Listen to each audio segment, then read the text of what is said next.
Have you ever known exactly what you wanted to say in English, but the moment you opened your mouth, your brain suddenly became empty? You know the words, you understand the question, you even practice the sentence in your head, but then you speak and it comes out like, actually, maybe. And suddenly, you don't sound like the person you are inside your head. Here's the interesting part. Your English may not be the real problem. Your thinking pattern might be. Because speaking English confidently isn't just about knowing more words. In fact, some of the most impressive English speakers don't use complicated vocabulary at all. They use simple words in a powerful way. And today, I'm going to show you one simple trick that can completely change the way you speak English. I call it the level 3 method. And no, level 3 doesn't mean using $3 words, speaking with a perfect accent, or memorizing thousands of vocabulary words. It means taking a simple thought and expressing it with clarity, structure, and confidence. Because think about this. If I ask you, what did you do yesterday? You might say, yesterday I went to work and then I came home and I was tired and I watched something and then I slept. Technically, you communicated. But now imagine saying yesterday was exhausting. I had a long day at work, so when I got home,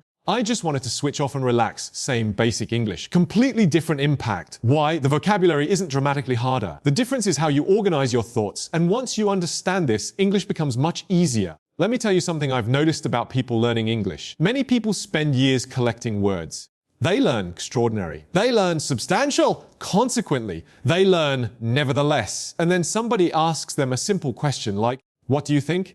And suddenly they're searching through their mental dictionary like they're trying to find a missing passport. Why does this happen? Because they train their English like a dictionary instead of training it like a conversation. You don't need to know everything. You need to know how to express something you already know. That's the first shift. Stop trying to sound advanced. Start trying to sound clear. Here's the simple trick. Whenever you speak, don't give only the answer. Give the answer, the reason, and a small example. That's it. Answer, reason, example. 3 little steps. Let's say someone asks, do you like working from home? A basic answer is, yes, I like working from home. That's correct, but it ends quickly. Now use the level 3 method. Yes, I actually prefer working from home because I can focus much better. For example, when I'm in an office, I get distracted by conversations around me. But at home, I can work for an hour without losing concentration. Did you notice what happened? You didn't suddenly become fluent because you used complicated vocabulary. You became interesting because you gave your thoughts somewhere to go. This is one of the biggest secrets of good communication. Good speakers don't just answer questions. They develop ideas. And you can start doing this today. Every time somebody asks you something, resist the temptation to give the shortest possible answer. Give your answer. Then ask yourself why and give one example. What do you think about social media? I think social media is useful, but it can also be distracting because it's designed to keep our attention. For example, I might open my phone to check one message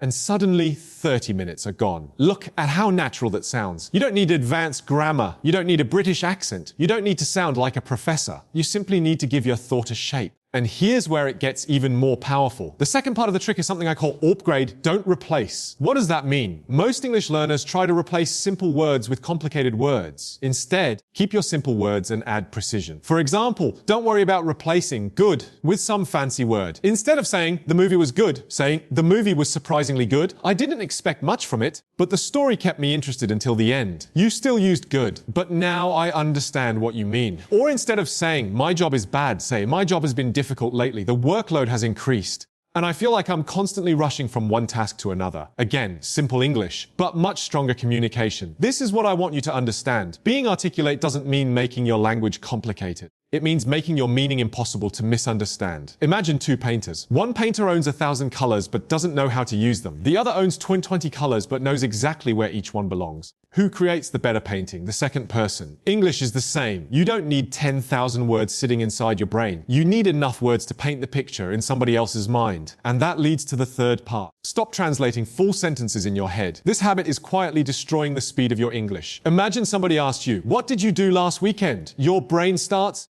okay, what is I went out with my friends in English? Wait, is the grammar correct? Should I say went or have gone? What if I make a mistake? And while you're doing all of this, the conversation has already moved on. Here's the trick. Don't build your sentence word by word. Think in chunks. I went out with my friends. It was a really busy week. I've never thought about it that way. I'm not completely sure that makes sense. I see what you mean. These are ready-made pieces of language. The more chunks you learn, the less your brain has to construct from zero. Think about Lego. If you have to create every single Lego piece before building a house, you're going to take forever. But if you already have pieces sitting there, you can build much faster. English chunks are exactly the same. Instead of memorizing isolated words, memorize useful phrases. Don't just learn agree. Learn the I completely agree with you.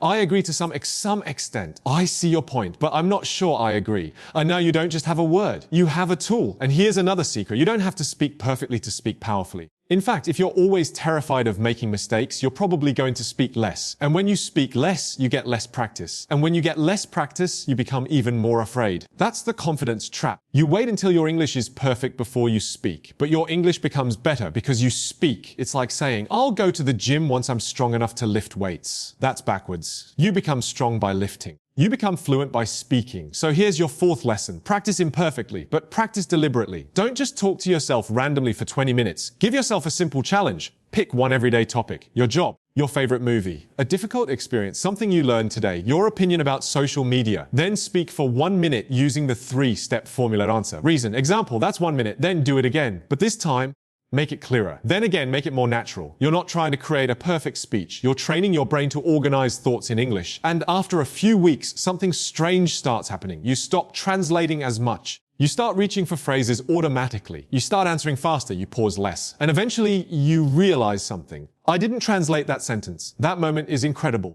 Because that's when English starts becoming a skill instead of a subject. But there's one final piece that can take your speaking to another level. And it's probably the simplest one. Slow down. I know, you probably expected me to tell you to speak faster. But confidence doesn't sound rushed. Have you ever noticed that when people are nervous, they talk faster? They want to finish before someone notices their mistake. So they rush. They swallow words. They lose their breath. And then they become even harder to understand. You don't need to race through your English. Give your words space. Instead of saying, I think the problem is that people are just too busy and pause, I think the problem is pause. People are simply too busy. That tiny pause changes everything. It makes you sound calmer. It makes you sound more intentional. And strangely enough, it can make your English sound more advanced even when your vocabulary stays exactly the same. Because people don't judge communication only by the words you use. They judge how confidently you deliver those words. So let's put everything together. Someone asks, why are you learning English? Don't panic. Don't search for the most impressive sentence. Use the level 3 method. I'm learning English because I want to communicate with more people. I think English can create a lot of opportunities, especially when you want to study, work, or travel internationally.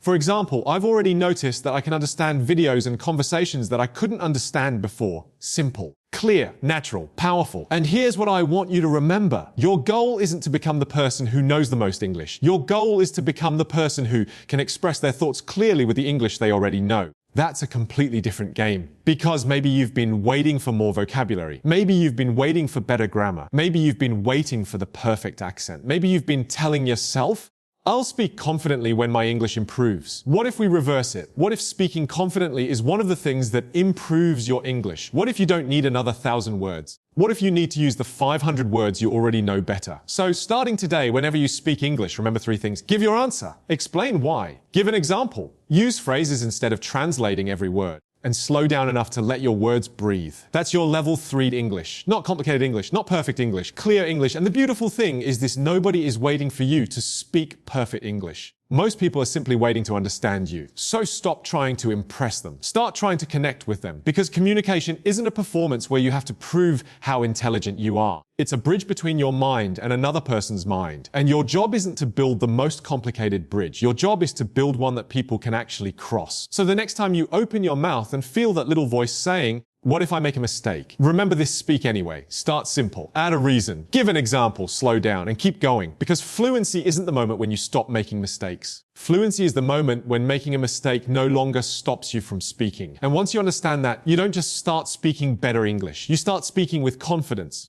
And that's when people finally stop hearing you as someone who's learning English and start hearing you as someone who has something to say.